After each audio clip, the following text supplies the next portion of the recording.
Welcome, wanderer. Tonight, you walk where few have ever dreamed to tread.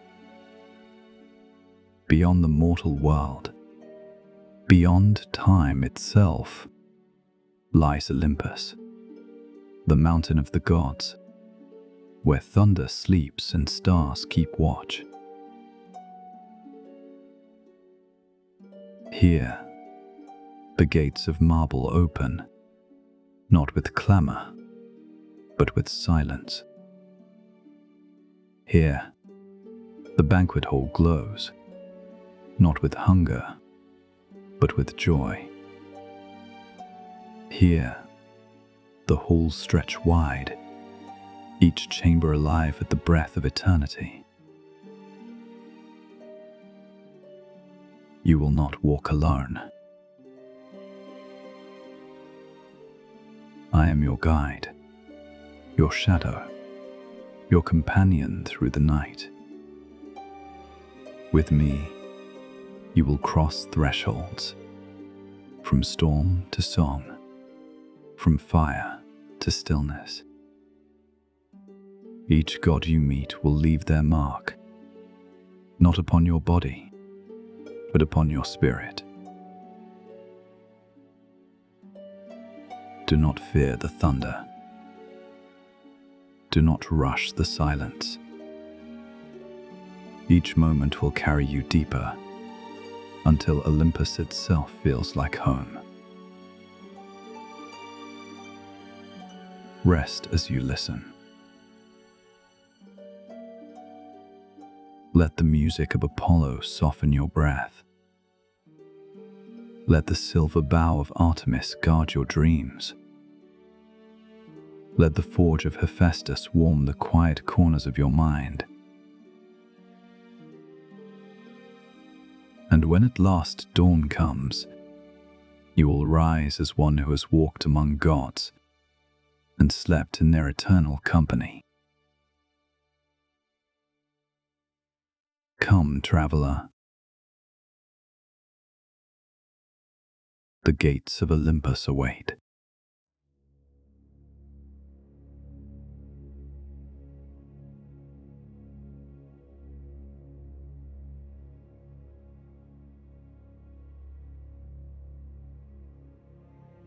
Traveler, step lightly as we approach. The gates of Olympus rise before us, taller than any palace you have ever known. Columns of white marble stretch toward the sky, veined with gold, as if sunlight itself were captured in stone. The air here tastes of morning dew and distant storms, a quiet hum vibrating through every step. Can you hear it? The faint laughter above, rolling like thunder across the clouds. Those are the voices of the gods, familiar and distant, ancient and yet alive. They speak in patterns that the mortal ear cannot always grasp, and yet you feel the meaning in your chest. This is a place beyond time. We walk past the gates, traveler, where bronze sentinels stand silent, yet watchful. Their eyes are not merely metal. They hold stories of battles long past, of heroes who dared to step close to Olympus and return changed. We do not fear them. We are visitors in a dream. Look now at the carvings upon the gate. Each relief tells a tale. The birth of Athena from the forehead of Zeus. The daring of Hermes as he carries messages between worlds. The dance of the muses in sunlight that has never touched mortal fields. Feel the texture under your fingertips If you could reach out, smooth and cold, yet alive with the energy of creation. A breeze drifts from the mountain peak, carrying with it scents of jasmine and pine, of ambrosia and distant thunder. Take a breath, traveler. Let the air fill your lungs, and know that every inhale is a step further into the world beyond your waking hours. Ahead, the palace gates glimmer, a threshold between the mortal world you left behind and the splendor of Olympus. Step forward slowly and listen. You may hear the subtle footfalls of the gods, the soft rustle of their garments, and the quiet murmur of power that flows through every hall. The wanderer guides you, traveler, steadying your pace, whispering that here, in this golden light, you are safe. You are welcome. Take your first steps past the gates and feel the weight of the mountains settle into calm. Olympus stretches before you, a place of wonder, of stories older than memory, a realm where even time itself bows to the laughter of the gods.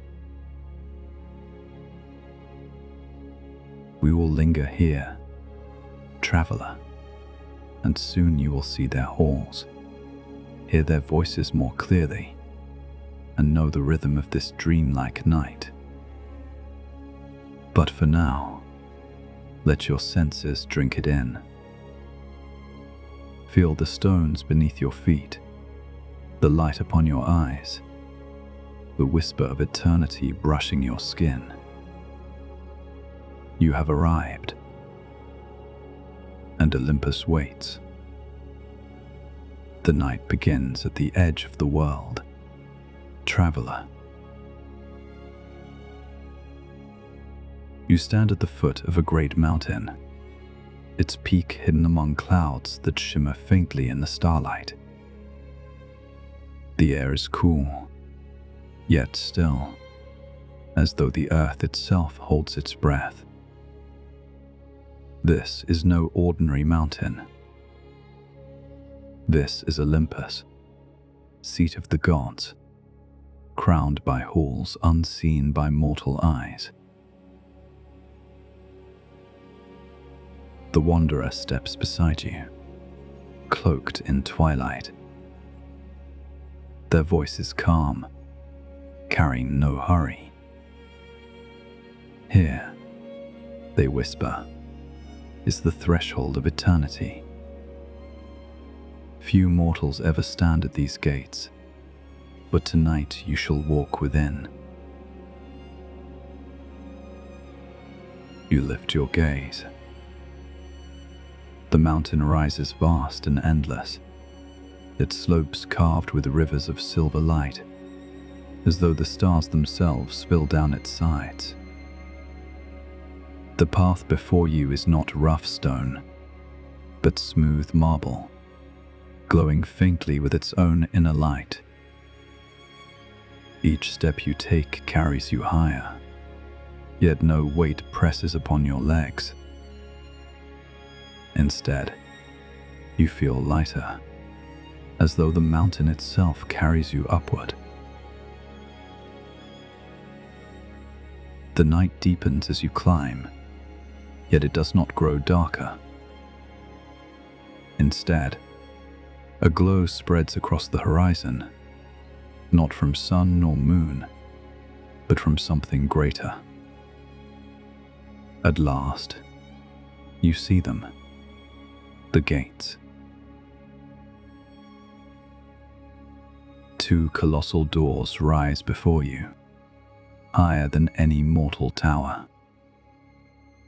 They are forged of gold and silver, inlaid with patterns of vines, stars, and rivers. Carved upon their surface are the stories of the gods. Zeus casting his thunderbolt, Apollo strumming his lyre, Artemis drawing her bow. The doors shimmer as though alive, their images shifting subtly with every blink, as though the tales themselves unfold again and again. The wanderer gestures. These are the gates of Olympus. Behind them lies the realm of the immortals, halls of endless light, feasts without end, the very heart of eternity. As you stand before them, the air itself changes. It grows warmer, fuller, humming faintly, as though every stone and leaf sings in silence. The scent of laurel and olive fills the breeze, mingled with the faint sweetness of honey. You feel your heart slow, your breath deepen, as though the gates themselves prepare you for what lies within. Slowly, the great doors begin to open. They do not creak nor groan, but move with the silence of dawn, as if guided by unseen hands. Light spills forth, not blinding, but soft, golden, warm. It washes over you, embracing rather than overwhelming. Beyond the gates, you glimpse marble columns rising high, their capitals carved with spirals of ivy and flame. You see courtyards lined with olive trees, their silver leaves trembling in a wind you cannot feel. You hear the faint echo of music, distant yet inviting, like a song calling from across water. The wanderer looks to you. Step through, they say gently. The night's journey begins not in haste, but in wonder. You are a guest, not a thief. The gods know you come. You cross the threshold. The marble beneath your feet glows faintly, as though remembering every step ever taken upon it. The air grows richer, filled with scents of roses and burning cedar. The sound of water flows nearby, fountains shaped like nymphs pouring clear streams into basins of crystal. The gates close softly behind you, sealing the mortal world away. For the first time, you are within Olympus. The wanderer stands tall beside you, their eyes reflecting the golden glow. Breathe deeply, traveler. Each breath here is a gift. Each sight, each sound, a blessing. Tonight, you shall walk among gods, not as their equal, but as their guest. And in their company, you shall find rest. Before you, the path stretches onward into the heart of Olympus. The marble columns glow faintly under starlight. In the distance, music grows louder, voices rise in laughter, and the warmth of a banquet calls. But for now, you pause at the gates, letting their silence and their grandeur settle into your soul. The night in Olympus has begun.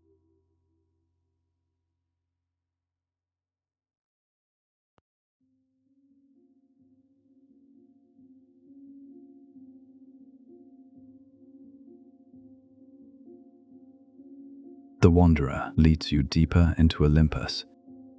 Traveler. The marble corridors open wide, and the soft glow of golden light grows stronger with every step. The distant hum of voices swells gently, mingled with laughter and music that echoes like a calm river through the halls. The gods gather now, the Wanderer says softly. Not for war, nor for judgment, but for joy. To sit, to feast, to share in one another's company. Tonight, you are invited as well. You enter a vast hall, its ceiling higher than any temple, its columns carved from white marble veined with gold. Between them hang banners of deep crimson and violet, embroidered with laurel leaves and lightning bolts, suns and moons. The air glows faintly, as though the very stones radiate light. At the center stretches a banquet table longer than any mortal hall could hold. It gleams with polished bronze and silver, spread with food that seems to shimmer. Platters of roasted lamb, golden bread, bowls of olives and figs, grapes heavy upon their stems, honey glistening in crystal vessels. Pitchers of wine glow faintly, as if filled with liquid starlight, their scent rich and sweet. The gods are gathered here, each in their place. Zeus sits at the head of the table, his presence vast but calm, a golden cup resting easily in his hand. Hera sits beside him, her robe flowing like silk spun from peacock feathers, her gaze watchful yet serene. Apollo strums a lyre at intervals, filling the air with golden notes. Artemis watches quietly, her silver eyes sharp and calm. Hermes leans casually against a pillar, quick to smile, quick to whisper. Poseidon's hair shimmers like sea foam, and beside him, Demeter's hands rest upon a bowl of fruit that never empties. As you enter, the music softens, and many eyes turn toward you. Yet you do not feel fear. Their gazes hold no malice, only curiosity, welcome, and a strange, timeless patience. The Wanderer inclines their head, and the gods turn back to their feast, as though your presence is as natural as the moon among stars. The Wanderer guides you toward a place near the table. A cup is placed before you, filled with a drink that glows faintly, cool and golden. When you lift it, the taste is rich but light, like honey warmed by sun, leaving your body calm and steady. Eat, traveler, the Wanderer murmurs, for this feast is endless, and what is shared here strengthens not the body alone, but the spirit. You take a piece of bread.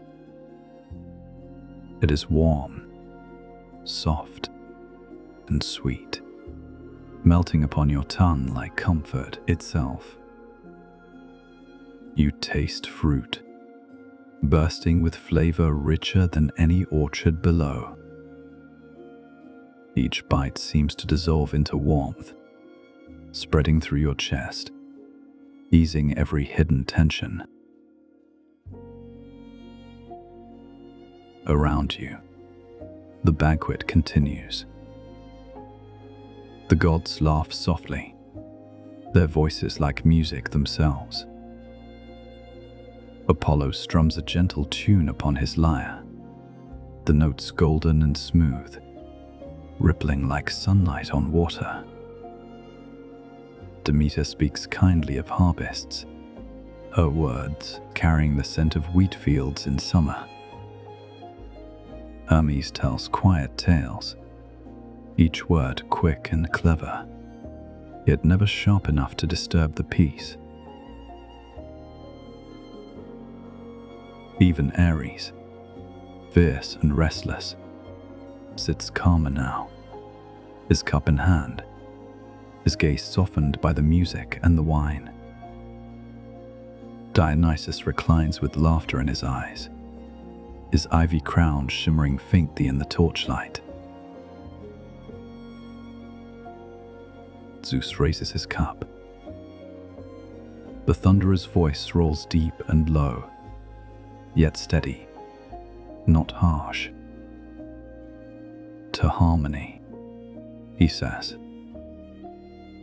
To the joy of company, the strength of kinship, and the peace found in unity. The gods lift their cups, and the sound of silver upon silver rings, clear, resonant, like a bell. The moment lingers, stretching gently, before fading again into laughter and song. The wanderer leans close to you. This is the heart of Olympus, traveler. Not only thunder and flame, not only war and power, but joy, shared without end. Here, the gods remember what it means to be together. You sit quietly as the feast continues. No weight presses upon you. No hurry. No demand. Only the warmth of food, the calm of music, the gentle murmur of voices. The hall seems to breathe around you, alive with harmony. At times, the torches flicker, and you see faint shapes upon the walls, shadows of hunts, of seas, of stars, as though every god's essence lingers in the very light. Yet the shadows are soft, not frightening, but reassuring, reminding you that you are safe in their company. Time drifts. Perhaps minutes, perhaps hours. It is impossible to tell. The feast is endless, flowing like a river without beginning or end. You do not feel full, nor heavy, but nourished, as though each sip and bite replenishes something deeper than flesh. Apollo's music slows, the notes spacing wider, softer. The voices of the gods lower, their laughter quieting into murmurs. The torches glow more warmly, their flames smaller now, casting long golden shadows upon the marble. The wanderer places a hand upon your arm once more. Come, traveler, they say gently. The night holds more to see. You have shared their table, and they have shared their peace. Now we go onward, deeper still. You rise slowly, the calm of the banquet still within you. The gods do not stop you, nor do they speak. They smile faintly, their eyes following as you move away, as though they already know your path. The music fades behind you, the scents of fruit and bread lingering faintly as you step once more into the marble halls. The wanderer's voice carries softly in the silence. You have feasted among immortals, and the memory of their table will rest within you always. Tonight, it shall guide you further until your journey is complete. And so you walk on, leaving the warmth of the banquet hall behind, carrying with you its peace and its light.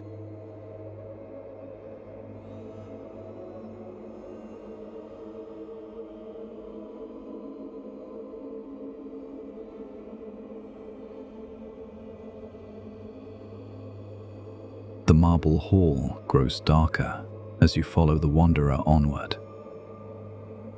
The air shifts, cool and heavy, carrying the scent of rain, though no storm should touch Olympus. The torches flicker and dim, as if bowing to something greater. You have feasted, the wanderer whispers, their voice low, reverent. Now you will hear the sky itself and stand before the one who commands it. The corridor widens, opening onto a balcony of pure white stone. From here, Olympus falls away into mist, and far below lies the mortal world, scattered with faint lights like embers in the dark.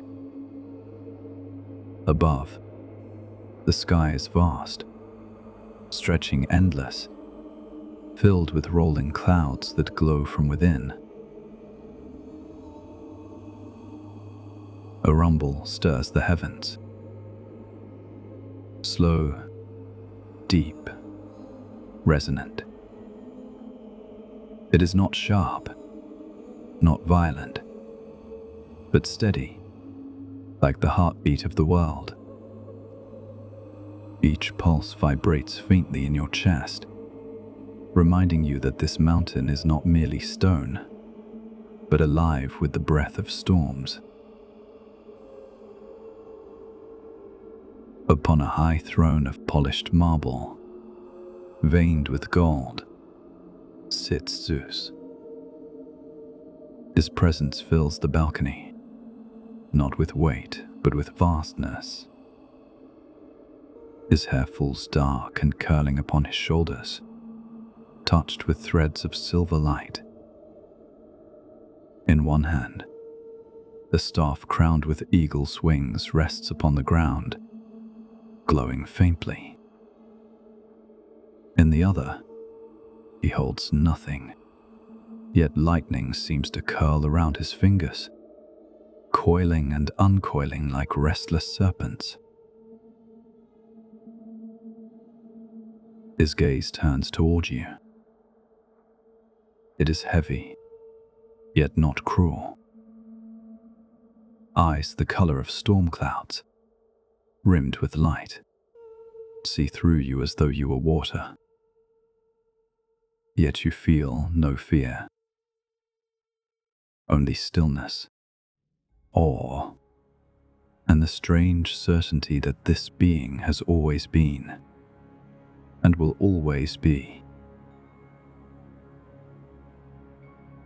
The wanderer bows their head. You follow their lead, lowering your gaze in quiet respect. Yet even with eyes cast down, you feel the hum of power around you, vibrating softly in the air. Zeus speaks, and his voice is deep as thunder rolling across valleys. "Mortal," he says, yet his tone carries no disdain, only recognition. You walk the halls of Olympus, and still you stand. Few may do so without trembling. Fewer still may listen. His words hang in the air, reverberating like echoes through stone. Then he lifts his hand, and the sky answers. Clouds churn above, rolling slow and immense. Lightning arcs faintly within them, not striking, but flickering like veins of light in a living body.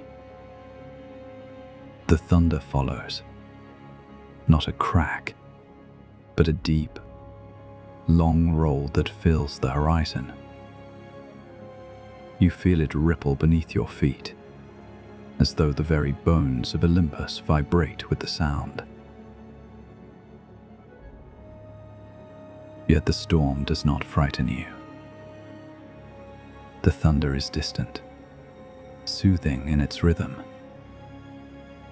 A sound not of violence, but of strength, eternal and calm. Like waves upon a shore, like wind through mountains, steady and vast. The wanderer leans close, their voice barely audible against the sky. This is not the fury of storms, traveler. It is their heart. Listen well, and you will hear not wrath, but balance. For thunder is not only destruction, it is the reminder that all things must move, must change, and must return again. Zeus raises his staff. A single bolt of lightning descends from the heavens, striking the peak of a distant mountain. The flash is bright, yet it lingers not in your eyes. Instead, it fades gently, leaving the world clearer, sharper, as if the air itself has been cleansed. Again he speaks. I do not rule to destroy. His voice rumbles. I rule to keep order.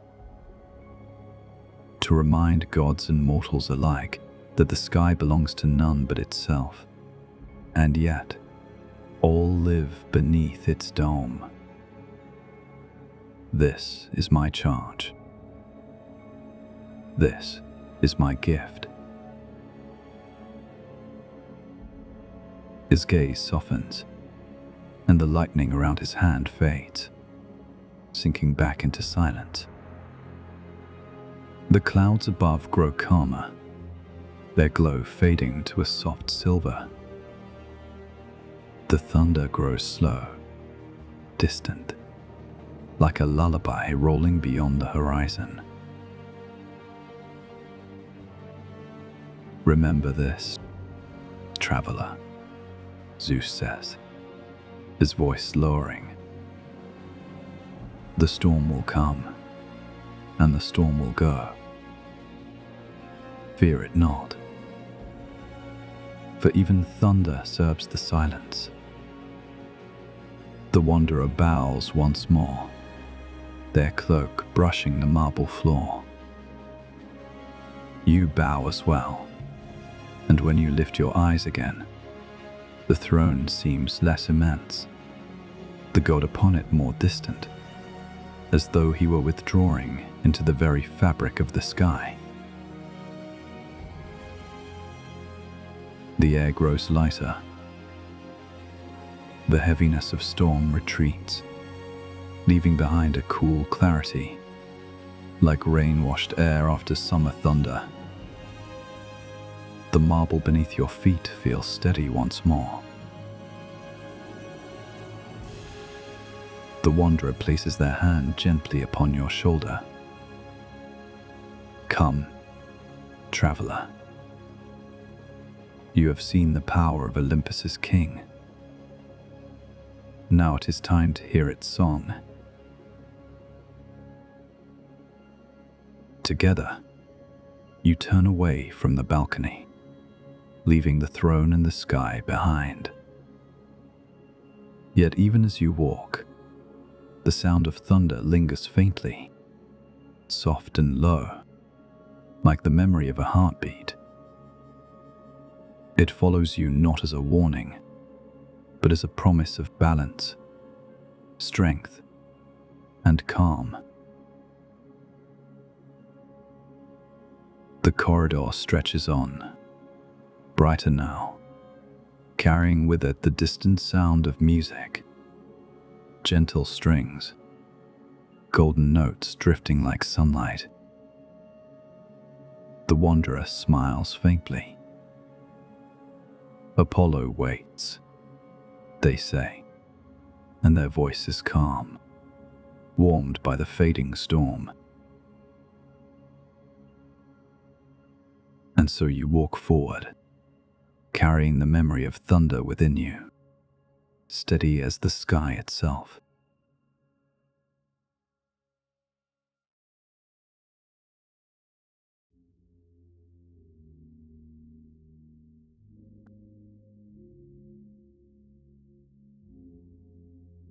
The thunder fades behind you, soft as a distant memory. The marble corridors grow brighter, touched not by torchlight, but by a gentle glow that seems to come from everywhere and nowhere at once. The air warms, carrying with it the faint scent of laurel leaves and honey. The wanderer walks slowly, their steps quiet upon the shining floor. Their voices hushed, as though unwilling to disturb what lies ahead. You have heard the storm's strength, they murmur. Now you will hear its answer.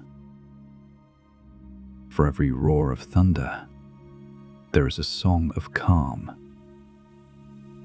And here, that song belongs to Apollo. The corridor widens into a hall, unlike any you have seen before. Its ceiling is open to the sky, yet no chill enters.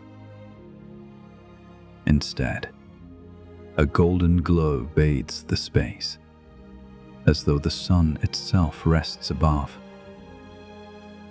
Pillars of white marble rise on every side, twined with vines of laurel, whose leaves shimmer faintly in the light. Between them stand statues of the Muses, their faces serene, their hands poised with lyres, flutes, and scrolls. At the center of the hall sits Apollo, radiant and calm. His hair gleams like sunlight upon water, his robe woven from threads of gold and white. In his hands he holds a lyre, its frame polished and smooth, strings glowing faintly as though touched by starlight. He does not look up immediately. Instead, his fingers move gently across the strings, and music fills the air.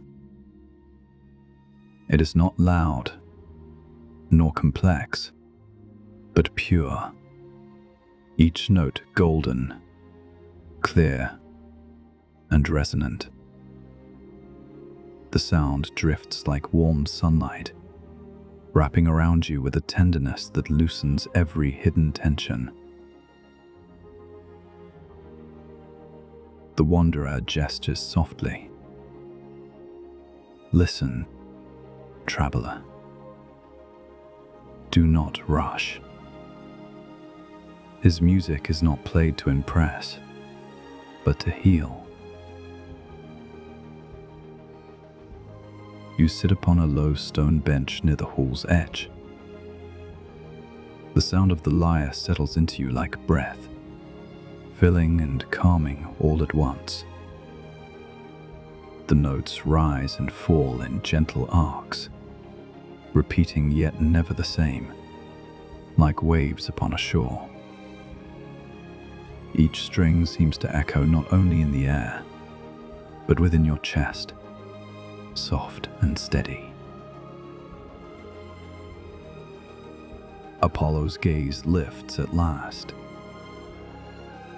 His eyes are golden, yet calm, as though lit from within by endless dawn. He nods faintly toward you, not as a king to a subject, but as a musician to a listener. Quiet recognition, shared without words. Then his fingers move once more, and the song deepens. The wanderer leans near. He is not only the god of the sun, they whisper.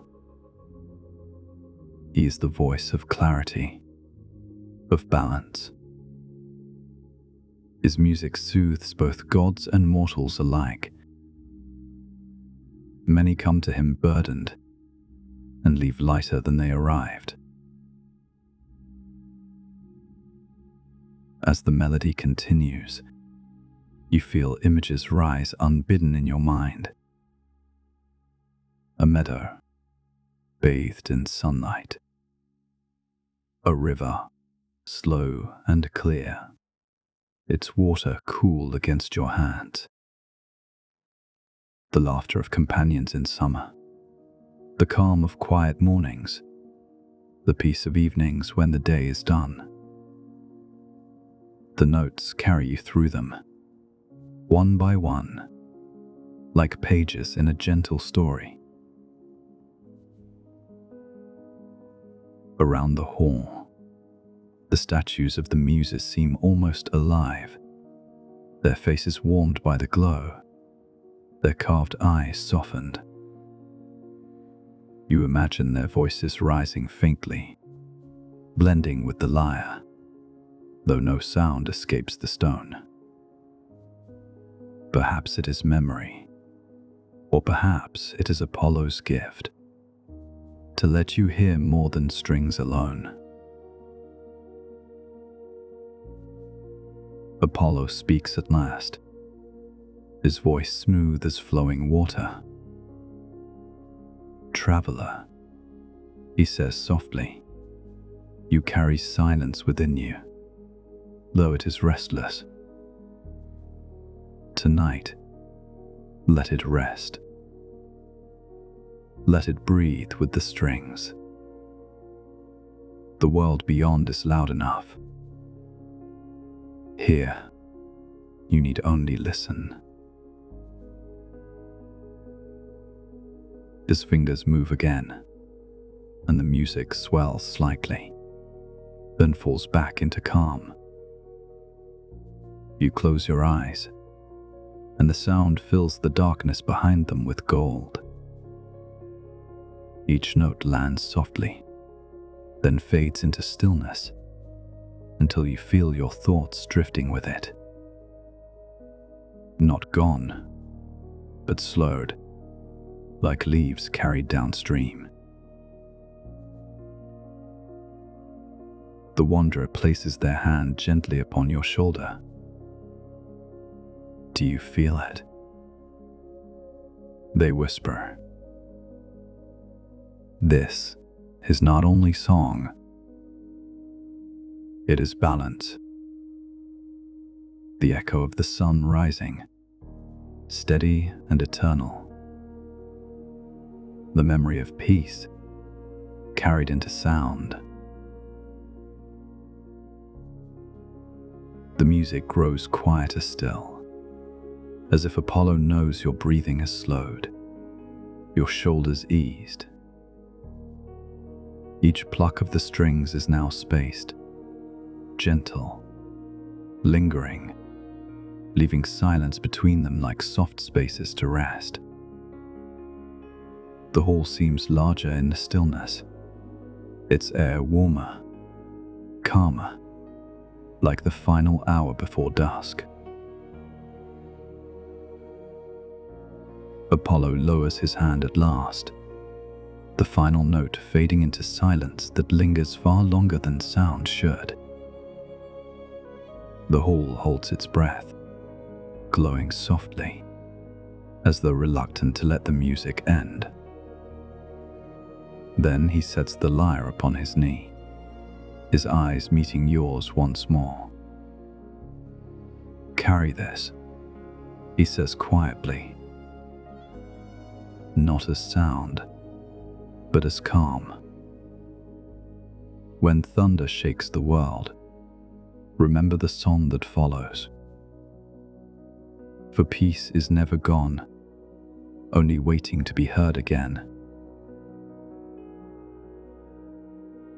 He smiles faintly, a warmth not of triumph but of gentleness, and inclines his head. The wanderer bows in return, their cloak brushing the marble floor. You rise slowly, still wrapped in the calm of the song. Each step feels lighter, steadier, as though the floor itself carries you. The wanderer gestures, and together you leave the hall, passing once more between the marble muses and the golden night. As you cross the threshold, the sound does not vanish. It lingers faintly, woven into your breath, into the rhythm of your heart. The wanderer's voice is quiet, reverent. You have heard his music, traveler. Now you will see how the huntress moves in silence, beneath the silver glow. Ahead, the corridor dims, its light turning pale, silver, and cool. The warmth of Apollo fades into the chill of moonlight. Yet the calm remains with you, guiding each step, as though the lyre still plays softly in the distance. And so you walk on, carrying the song of the sun into the quiet of the night.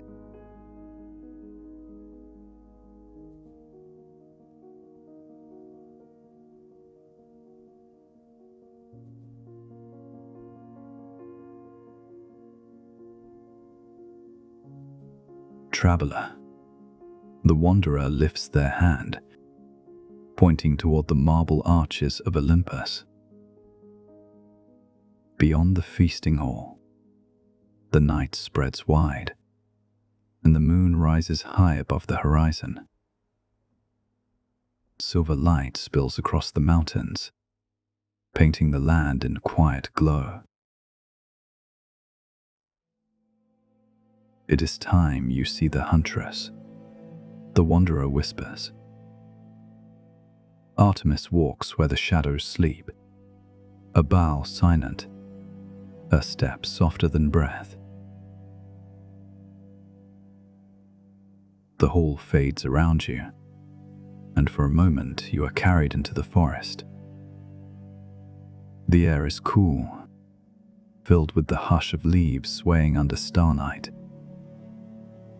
The scent of pine and earth surrounds you, fresh and grounding. In the distance, Hooves strike the soil, not hurried, but steady, as though a great stag moves slowly through the night. Then you see her. Artemis moves between the trees, her silver cloak flowing like water. The moon above shines brighter where she steps, as if following her path. In her hands rests a bow carved from ivory, its string glowing faintly with lunar fire. Her eyes glimmer with the calm certainty of the night, sharp, yet soothing, like the stillness before sleep. She raises the bow, but not in anger. A soft whistle sounds, and an arrow of pure light flies into the dark. It lands silently, dissolving into silver sparks that drift like fireflies across the forest floor. No blood, no pain, only light, guiding lost creatures back to safety, showing them the path home. The wanderer leans close. She is both guardian and hunter, they murmur. Protector of the young, keeper of the wild, watcher of the moon. Her arrows strike only where balance demands, and her light ensures no soul is left wandering in darkness. Around her, deer step softly into view, their coats shining as though touched by moonlight. They move without fear, their breaths misting gently in the cool air. A great white stag lowers its head, and Artemis rests a hand upon it, her bow lowering to her side. The forest exhales, calm, whole, unbroken. You feel the coolness of the moon on your skin, the silver quiet that settles into your bones. The rustle of leaves, the rhythm of hooves, the hush of Artemis's step, all weave together into a lullaby of night. Slowly, the forest fades, and you are back in the hall. The gods raise their heads, acknowledging Artemis's presence as she takes her seat beside Apollo. The silver glow of the moon lingers around her, softening the marble halls, calming every voice. The wanderer's voice is low now, steady. Traveler, when you close your eyes tonight, let the moon guide you. Trust its light to keep the shadows at bay. For Artemis walks always in the night, and no dream can harm you while her arrows watch the skies. The moonlight shimmers one last time across Olympus, then softens, folding you deeper into calm. The golden glow of Apollo fades behind you, replaced by cool silver light. The marble corridors grow quieter, their polished surfaces shimmering faintly as though kissed by moonlight. A hush settles over Olympus, softer than silence, like snow falling in the distance. The wanderer slows their steps, their voice barely above a whisper. You have heard the sun's song, they murmur. Now you will walk beneath the moon. Here dwells Artemis, the huntress, guardian of the night, keeper of silence. The corridor opens into a grove unlike any other. Trees rise where no roots should find purchase, their trunks pale and smooth, their leaves glowing silver as though woven from the moon itself. Between them, starlight filters down in soft shafts, illuminating moss-covered stones and flowers that bloom only in darkness. The air is cool, filled with the faint fragrance of pine and wild herbs. You hear no voices, no footsteps, but your own. Yet the forest is not empty. A faint rustle moves through the leaves, a whisper of movement too graceful to disturb the stillness. Then she appears. Artemis steps from the shadows, her form cloaked in silver. Her hair falls like a river of moonlight, her eyes bright and sharp, yet calm. Across her shoulder rests a bow, simple and perfect, its curve gleaming faintly. At her side walks a stag, antlers crowned with starlight. It steps soundless upon the moss. She does not speak at first.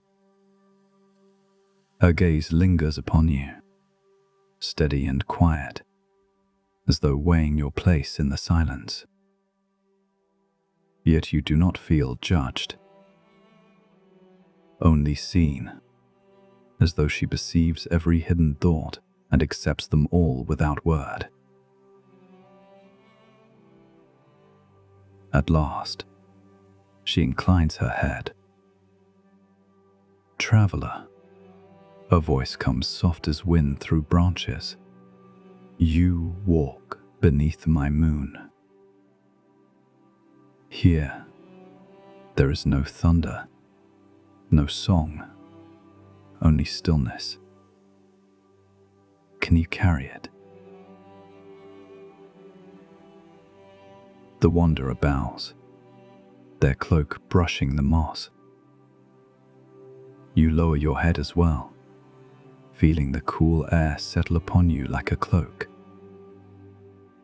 Artemis's eyes soften, and she turns, gesturing with a hand. The stag moves ahead, leading the way.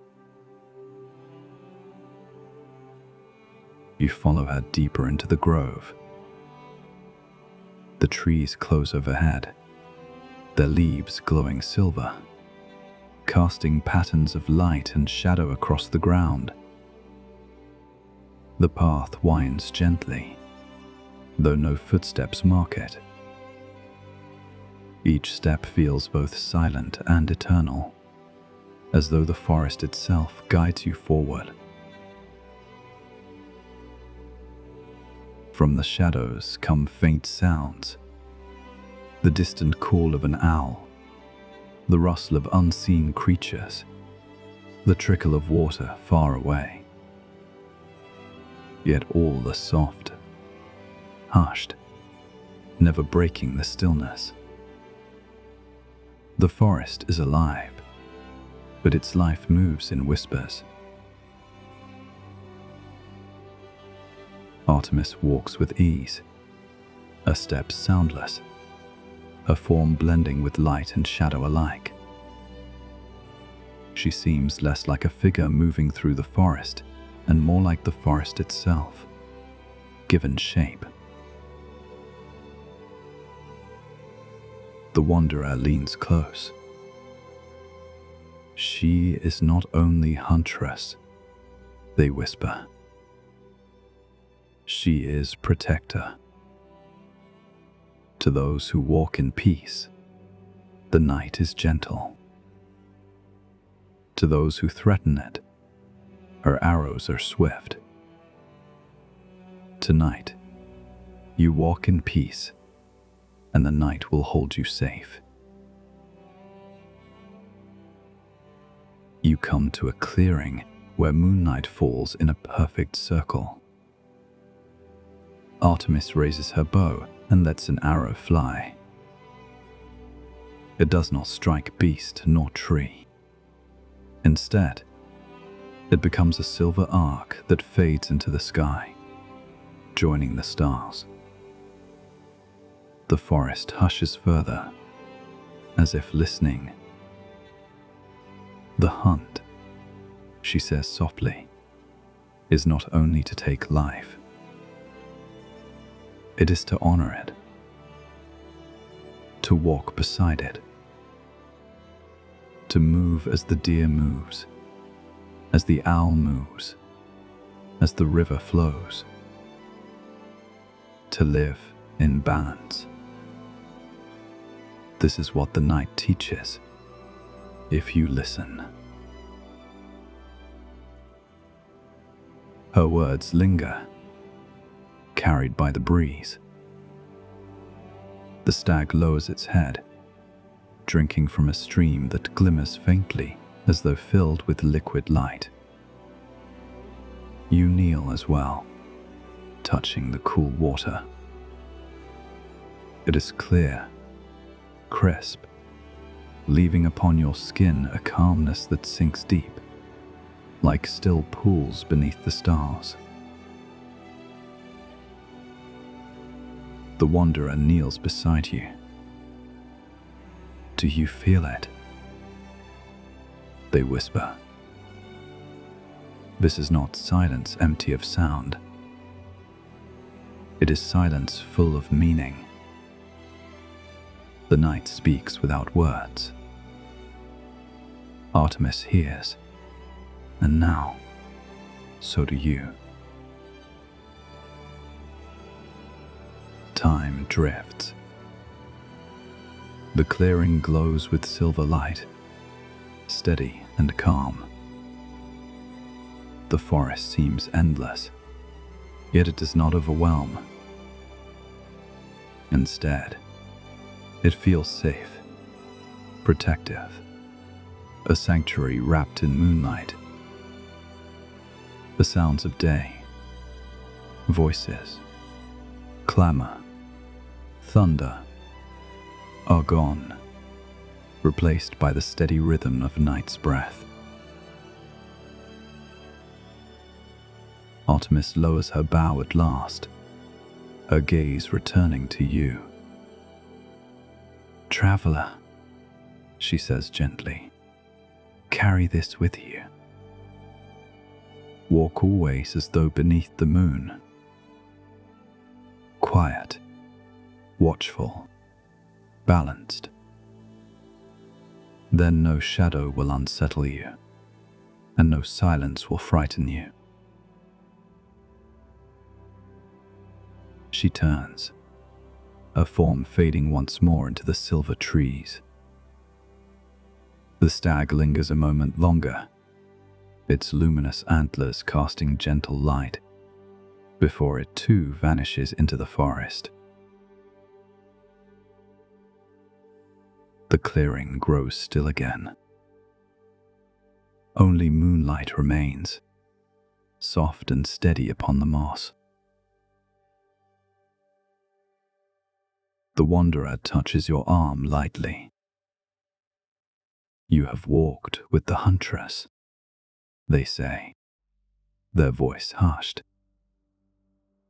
Now you will see the forge, where fire burns not in wrath, but in creation. You rise, your steps light, the calm of the moon still within you. As you leave the grove, the forest seems to follow. The hush of leaves, the silver glow, the rhythm of night walking at your side. Ahead, the marble grows warmer, the air tinged with the scent of iron and flame. The silence of the moon begins to shift, making way for the heartbeat of the forge. And so you walk on, carrying Artemis's stillness into the firelight of Hephaestus.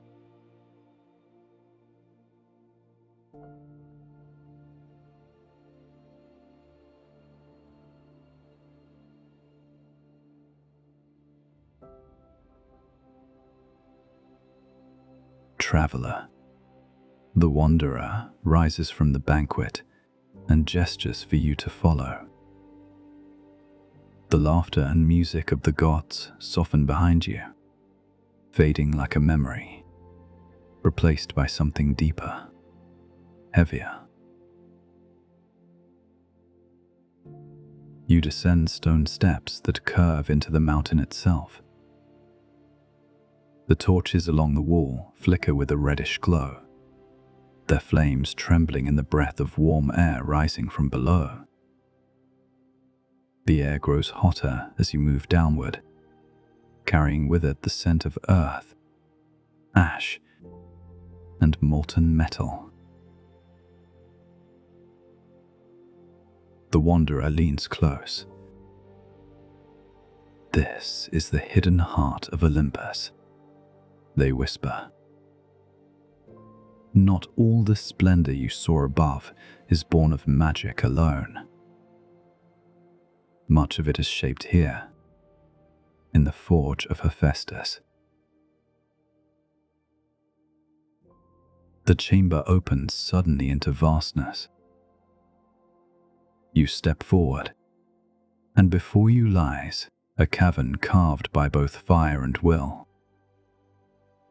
Its walls are streaked with veins of copper and gold that shimmer in the flickering light. Great furnaces glow along the edges of the hall, their fires steady and deep, breathing like living beasts. Shadows leap across the stone, dancing in rhythm with the flames. And then you hear it. The sound of the hammer.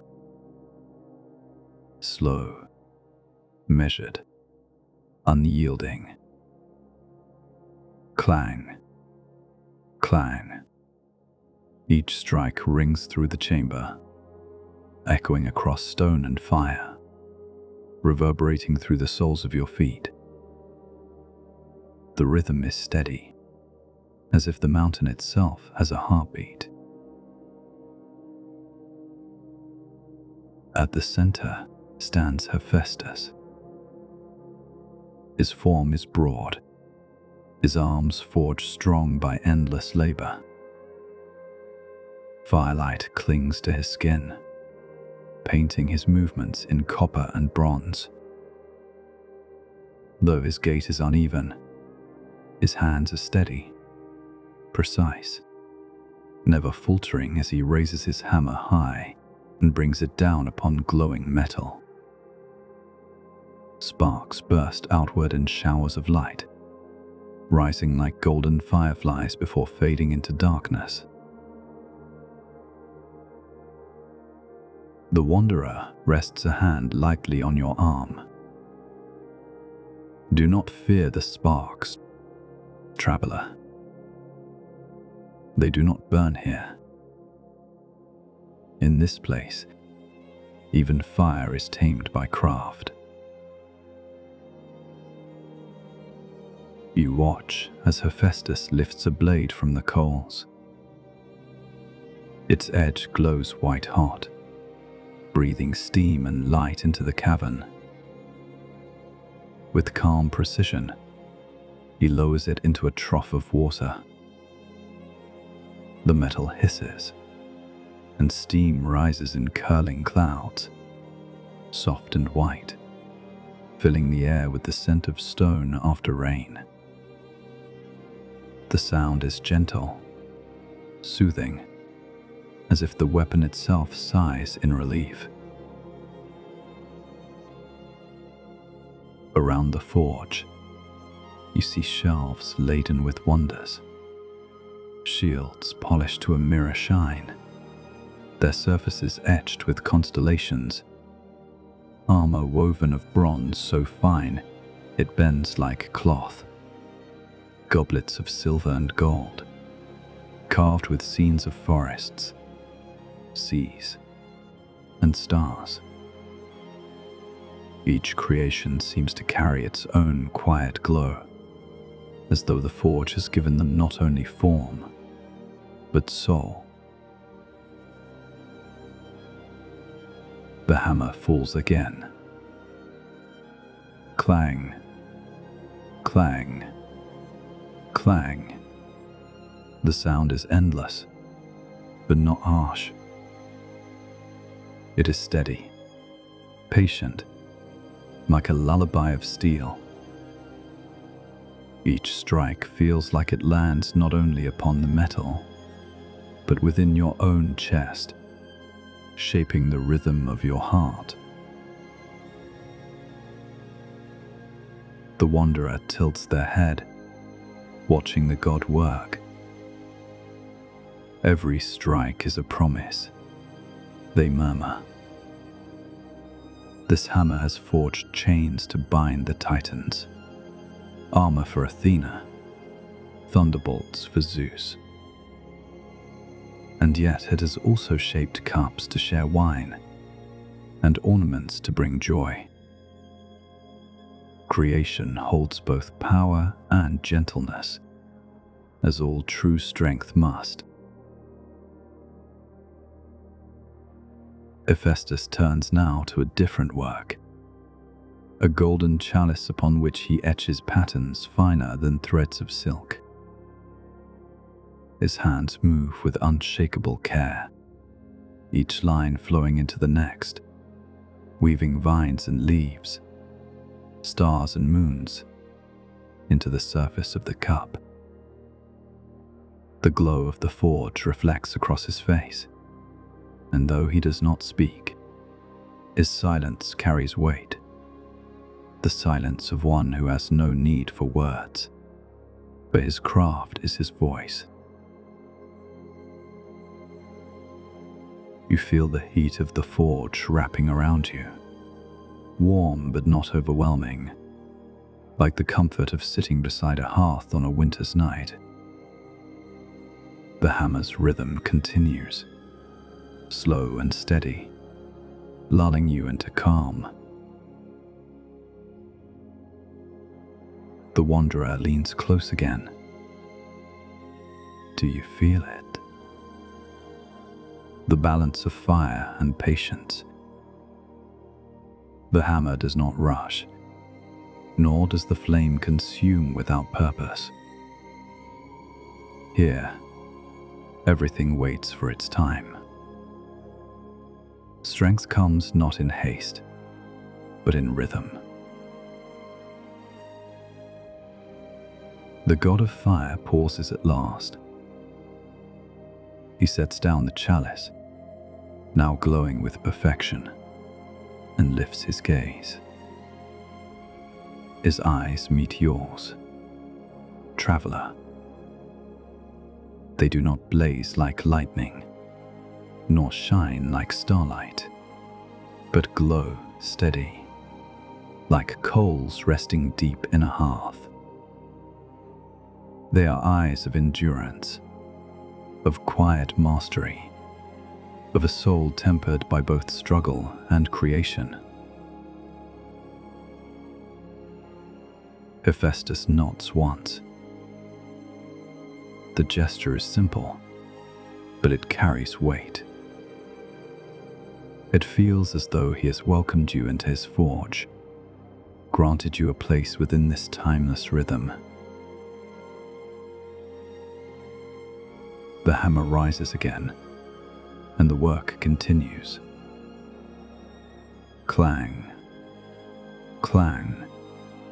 Sparks drift upward, floating gently, slowly, like golden snow. The air hums with warmth, each sound lingering, shaping silence into song. You close your eyes for a moment, listening. The rhythm of the hammer becomes your heartbeat. The hiss of steam becomes your breath. The glow of the forge becomes the warmth within your chest. The wanderer speaks once more, voice soft, steady, echoing the forge itself. Traveler, when you sleep, remember this place. Remember the patience of the fire, the steadiness of the hammer, the quiet strength of creation. For in dreams, too, you are shaped. Each night tempers you anew, softening what is weary, strengthening what is fragile. Rest is its own forge. Slowly, the sound of the hammer fades. The fire dims, glowing only faintly, like embers waiting to rise again. The chamber grows still, filled with warmth and silence.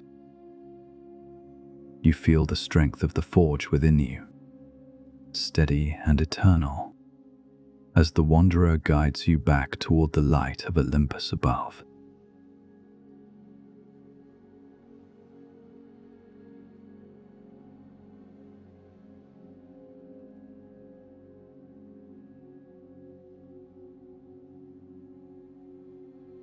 The wanderer guides you upward again, traveler.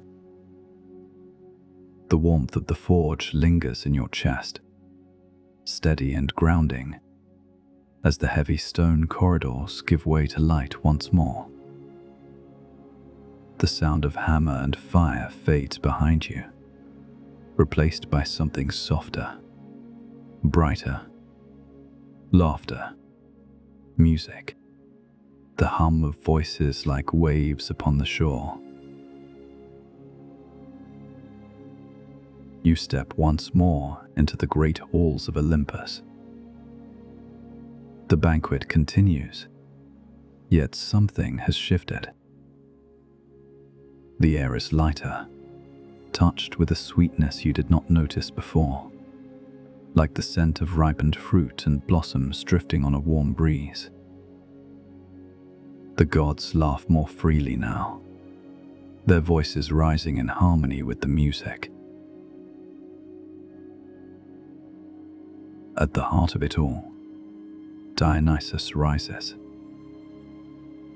His hair curls like dark vines, crowned with leaves of ivy and clusters of grapes that gleam like jewels. His robe flows loosely, shimmering with shades of crimson and violet, as though woven from wine itself. In one hand he holds a golden cup, filled to the brim with liquid that glows faintly, rich and deep. In the other, he carries nothing at all, for his true gift is the rhythm that stirs the hall. He lifts the cup high, and the hall grows quiet. His eyes gleam with warmth, not the stern power of Zeus, nor the sharp certainty of Artemis, but something freer, wilder, yet kind. Drink, friends, Dionysus calls, his voice smooth and flowing. For tonight we are bound not by duty, but by joy. Let the vines grow and the music swell, for laughter is as sacred as thunder, as vital as flame. The gods raise their cups, and the music begins again. Flutes breathe soft notes into the air. Drums beat a slow, steady rhythm, and lyres sing golden chords. The melody twines around the hall, gentle yet alive, urging the heart to move, the body to sway. The wanderer leans close. Do you feel it, traveler? This is no frenzy of chaos, but a dance of release. A rhythm that loosens sorrow, that frees the spirit from weight. Dionysus steps lightly into the center of the hall. He begins to move, not swiftly, but with grace, his body flowing as though guided by unseen currents. His feet touch the marble as if it were grass, his arms weaving patterns in the air. Wherever he passes, vines bloom along the pillars, leaves unfurling, grapes clustering in deep purple and gold. The hall itself seems to sway with his rhythm, each torch flickering in time with the music. One by one, the gods join him. Aphrodite twirls, her laughter like bells. Hermes leaps and spins, quick as wind. Even solemn Hades allows a slow step, his shadow mingling with the light. The dance grows, not frenzied, but vast and fluid, like a tide that carries every soul within it. The wanderer draws you forward. Do not fear, they whisper, for this dance belongs to all. Step lightly and let the rhythm guide you. You move into the circle, the music surrounding you.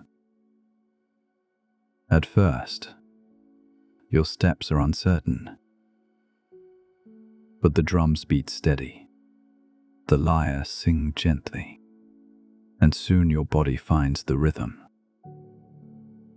You sway, you turn, you step slowly, calmly, yet with freedom. The hall spins not in chaos, but in harmony, each dancer weaving into the next like threads in a tapestry. Dionysus smiles as he watches you, his cup raised. He approaches, and with a graceful motion, he offers it. The wine glows faintly, shimmering as though it holds the light of stars.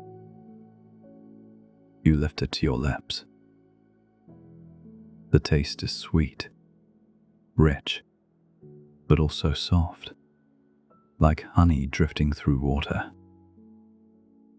It warms you, but does not burn. It calms, but does not dull. It feels as though it carries joy itself, distilled into a single drop. The wanderer nods. Now you know, traveler. His gift is not madness, but release. A freedom that carries the soul away from burdens, away from sorrow, into the gentle embrace of joy. Around you, the gods continue their dance. Their movements are endless and graceful.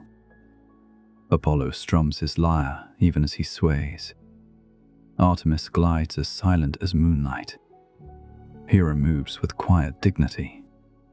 And even Ares allows himself a slow, powerful rhythm, his steps heavy yet steady. Each god, each goddess, becomes part of a single flow, a harmony of movement and light.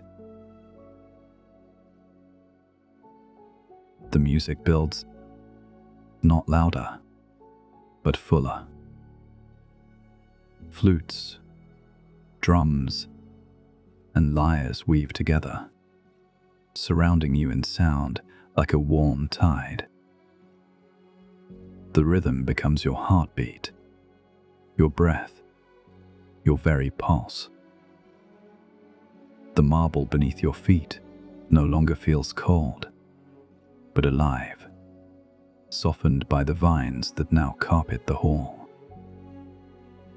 The air is thick with the scent of grapes, blossoms, and night wind. The wanderer whispers again.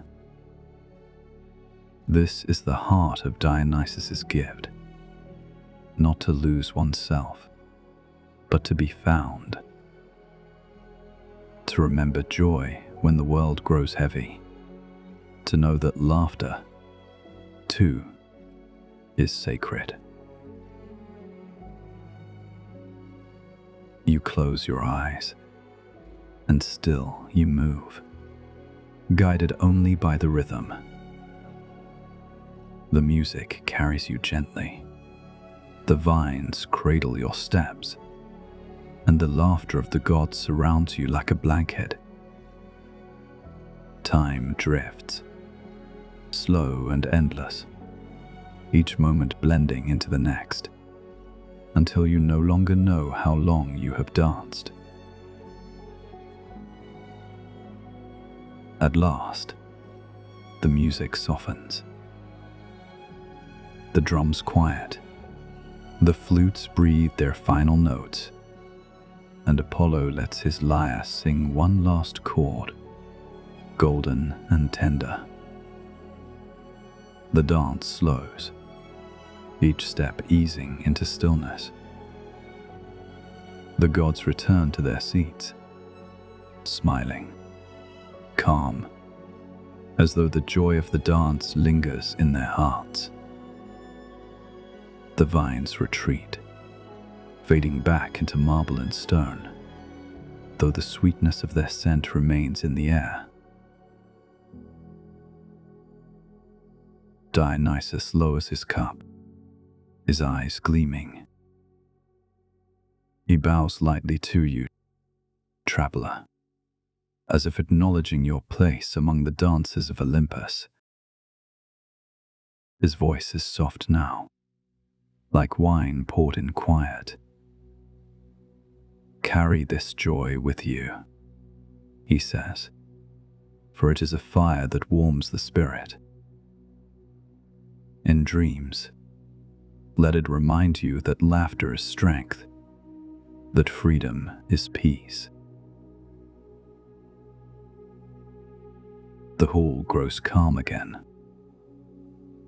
The music fades into silence, replaced only by the soft crackle of torches.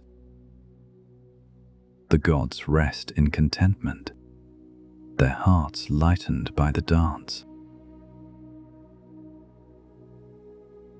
The wanderer places a hand upon your shoulder. Breathe, traveler. Let the rhythm settle into your bones. You have danced among gods, and now you carry their joy within you. Hold it close as night deepens. Slowly, you return to stillness. The echo of music lingers in your heart, gentle and endless, like the memory of waves upon a shore.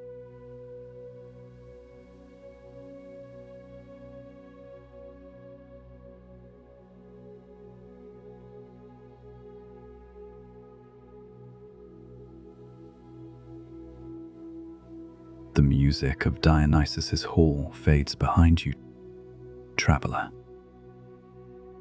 The laughter and gentle rhythm still echo within your chest, yet your steps grow slower now, guided once more by the wanderer. They rest a hand upon your arm, steady and warm. Their voice, quiet as a breeze, carries you onward. Come, they whisper. The night is not yet over. There is still a place I wish you to see, where silence speaks as deeply as song. You follow through corridors that stretch high, their marble walls veined with faint light, as though starlight itself had been woven into stone. The torches dim as you walk, until their flames glow only faintly, enough to guide your steps, but not enough to break the darkness. The sound of your feet upon the polished floor grows softer, muffled, as though Olympus itself encourages quiet. Ahead, great doors stand open. Beyond them lies not another hall, nor another chamber, but the open night. You step through, and at once the world expands. You are upon a vast balcony, carved into the very edge of Olympus. The marble floor gleams pale in the moonlight, and the pillars rise like white trees, framing the view beyond. And what a view it is! The heavens stretch endlessly above you. Stars burn in every direction, countless and unbroken, brighter than you have ever seen from the mortal world. They shimmer with silver fire, scattered like jewels upon an infinite velvet cloth. Some glimmer faint and far, others blaze with steady brilliance, yet altogether they weave patterns across the sky, constellations traced by unseen hands. The wanderer steps beside you. Their eyes lift to the stars, and for a long moment, neither of you speaks. The silence is not empty, but full of the breath of night, full of the pulse of distant light, full of something vast and eternal. Finally, the wanderer says softly, "These are the lanterns of eternity. Each star is a story, a memory, a soul that burns without end. The gods look upon them often, for even in their greatness, they are humbled by such endlessness." You gaze upward, and slowly, shapes begin to form in the sky. You see Orion, his belt of 3 stars shining like a jeweled clasp upon his waist. You see the curve of Lyra, Apollo's lyre, strung across the heavens in silent song. You see the arc of Sagittarius, bow drawn, arrow forever ready. Each constellation seems alive, not distant, but close, as if the gods themselves had painted their memories into the night. The air upon the balcony is cool and sweet. It carries with it the faint scent of olive groves, of wild thyme and cypress, though none are near. The wind brushes your cheeks like a gentle hand, soft and steady, and the marble beneath you holds the day's warmth, only faintly, like an echo. The wanderer lifts their arm, pointing to the brightest star above. That is Sirius. They say, the dog star. It burns with fierce fire, guiding hunters and sailors alike. Even mortals, far below, know its name, for its light is too strong to ignore. They lower their hand and gesture toward a softer cluster of stars, faint but numerous, a mist of silver upon the dark. And there, the Pleiades' 7 sisters who flee, forever, from the pursuit of Orion. Their light is gentle, almost shy, yet together they form a crown of beauty. You breathe deeply, letting the names and shapes settle into your heart. The sky feels vast, infinite, and yet, under the wanderer's guidance, it also feels close, intimate, like a story told by a friend beside a hearth. The gods themselves step quietly onto the balcony. They do not speak loudly, for even here they are hushed by the immensity of the heavens. Apollo gazes at Lyra with pride. Artemis tilts her head toward the hunter, Orion, and Hera's eyes gleam softly as she traces constellations known only to her. Even Zeus lingers in silence, his thunder quiet beneath the endless canopy of stars. The wanderer leads you to the railing, carved with patterns of vines and laurel leaves. Beyond it, you see the mortal world far below. Cities glow faintly like embers, seas reflect pale silver, mountains stand dark and still. Yet from here, the world seems small, wrapped gently beneath the dome of the night. Do you see, traveler? The wanderer asks. From Olympus, the world is but a dream cradled in light. And from the world, Olympus is but a dream of the sky. So it has always been, and so it shall remain.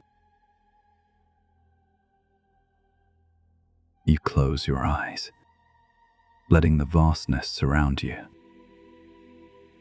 The silence of the balcony seeps into your bones. It is not the silence of emptiness, but of fullness. A silence that carries peace, as though the stars themselves sing a song too deep to be heard, a song that steadies the heart. Time drifts. The constellations shimmer. The moon glides slowly across the heavens. The night deepens. The gods remain, some seated upon the marble, some standing at the railing, all watching the stars. Their eyes, so often fierce with power, are calm now, softened by the endless night. The wanderer lowers their voice further still. Here, traveler, is where the gods dream. not in their palaces, nor in their feasts, but beneath the stars. Even divinity bows before eternity, and in that bowing, they find peace. You feel a weight ease within you, a heaviness you did not know you carried. The stars seem to draw it from you, lifting it into their endless light, until you are lighter, calmer, steadier. The silence settles deeper, a balm upon your spirit.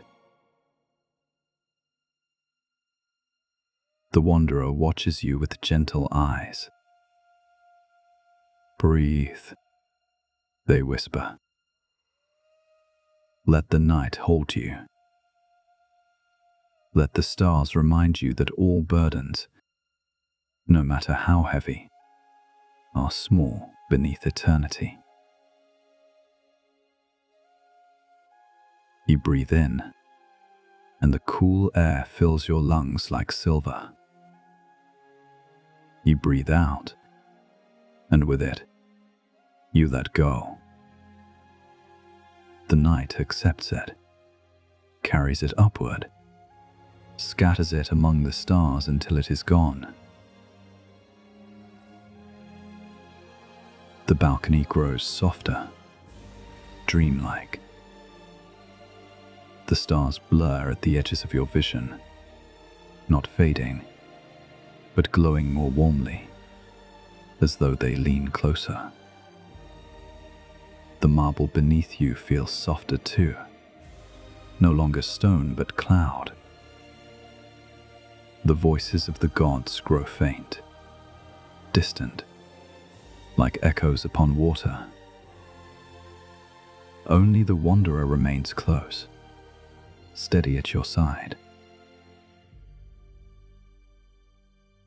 Soon, they say, it will be time to rest. But first, let the night cradle you one last time. For sleep, too, is a gift of the gods. You gaze upward one last time, the constellations glowing like guardians above. And then you close your eyes. The stars remain, not upon the sky, but behind your eyelids, carried within you. A constellation of peace that will burn softly until morning.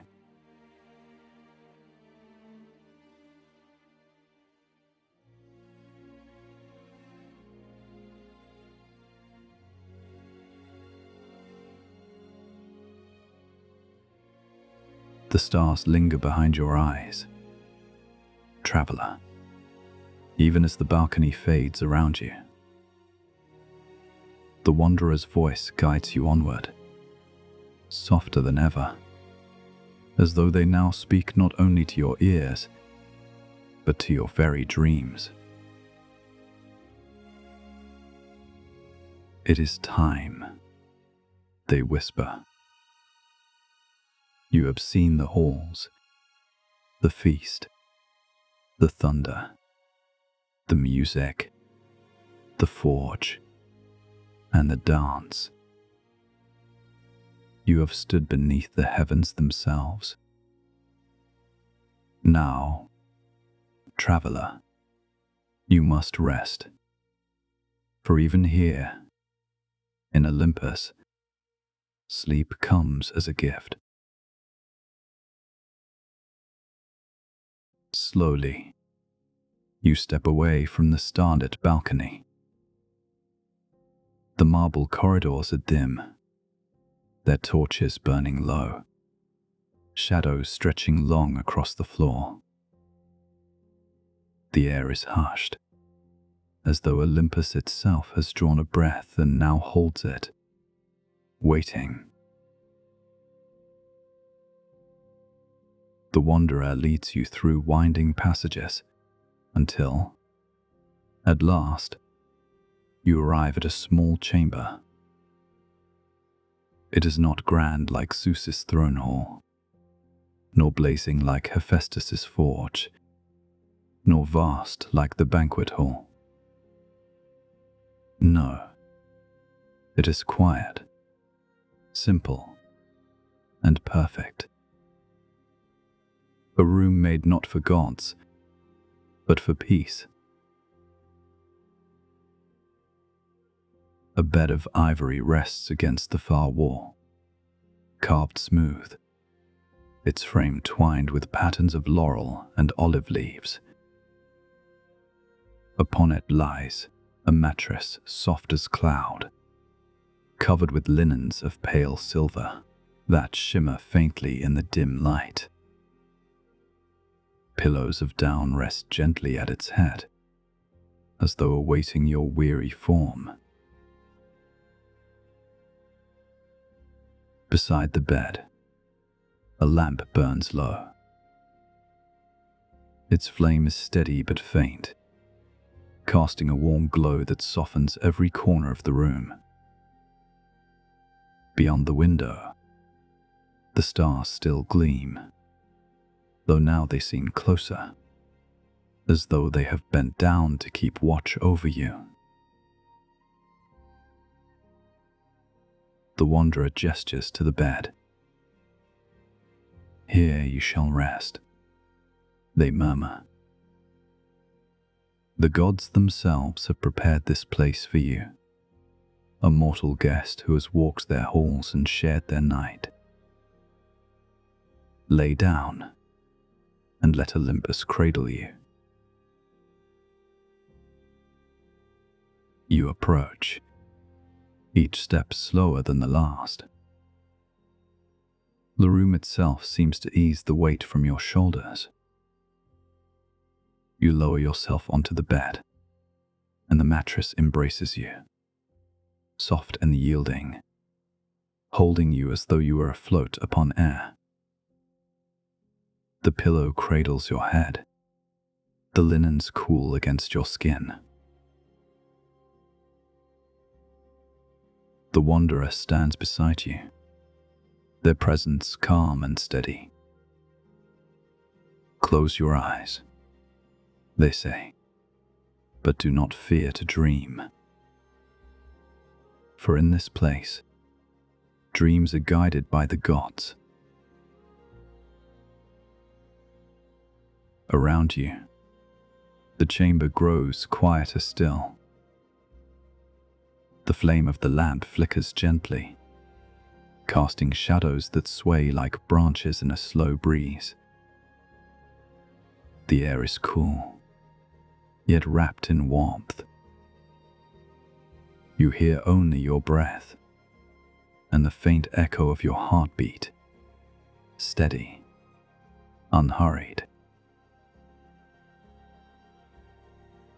Yet you are not alone. The gods linger, each leaving their mark upon your rest. Zeus sends a hush of distant thunder, not harsh, but soft, like a lullaby hidden within the clouds. His power watches over you, a guardian against the storm. Apollo plucks a single string of his lyre, the note long and golden, hanging in the air like the warmth of sun through closed eyes. Artemis sends the silver glow of her moon, bathing your dreams in calm light, guiding you as she does the hunters and the lost. Hephaestus' forge quiets, yet a faint ember lingers, steady as the heart of the earth, warming the darkness with its glow. Dionysus leaves behind no laughter, no wine, only the gentle rhythm of contentment, the memory of a dance that carries you like a slow tide. One by one, Their gifts fade into the quiet, yet remain with you, threads in the tapestry of your rest. The wanderer leans close. Do you see, traveler? You have shared in their world, but now their world shares in you. Carry it gently within the silence of your dreams. Your body sinks deeper into the bed. The weight of the day dissolves, each muscle loosening, each thought softening. Your breaths grow longer, slower, until they seem to merge with the rhythm of Olympus itself. Outside, the stars shift, slow and eternal. The moon glides higher, its light spilling through the window, silvering the floor, brushing your face with calm. The night deepens, yet it does not grow darker, only softer, more tender.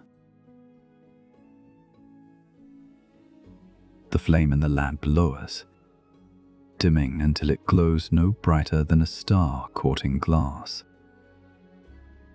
Its light sways gently, then steadies, like a heartbeat. The wanderer's voice comes again, almost lost within the quiet. Sleep now, traveler. Let the night carry you. Let Olympus hold you in its embrace, as it has held gods and mortals alike. Rest, and know that you are safe. Their voice fades, yet you still feel their presence at your side, watchful and kind. Your eyelids grow heavy. Each blink lingers longer. The stars beyond the window blur, their silver melting into softness. The air grows warmer, the linen softer, until it feels as though you drift not upon a bed, but upon the night itself. Breath by breath, you slip further inward, into the stillness between thoughts, into the quiet where dreams begin. The marble halls, the banquet, the music, the forge, the dance, the stars all dissolve into a single, gentle glow. You hear one last whisper, as faint as the sigh of leaves. Rest in Olympus. And then, silence. The kind of silence that is not the absence of sound, but the fullness of peace. A silence that holds you, cradles you, carries you into sleep.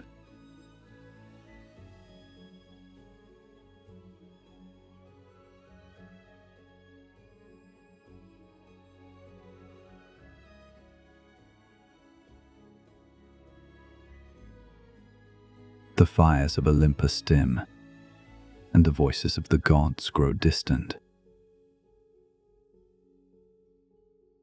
Our steps slow, and the path fades back into dream. You have walked in shadows, and dreamed in places few have seen. Tonight, you rest with stories woven into your heart. May the gods guard your sleep. May the stars guide your dreams. and may you wake renewed, ready for the day to come. Rest now, traveler. Let the echoes of the mountain linger within your sleep. When the stars awaken again, I will return, and together we shall wander once more. Until the next tale, wanderer, sleep well.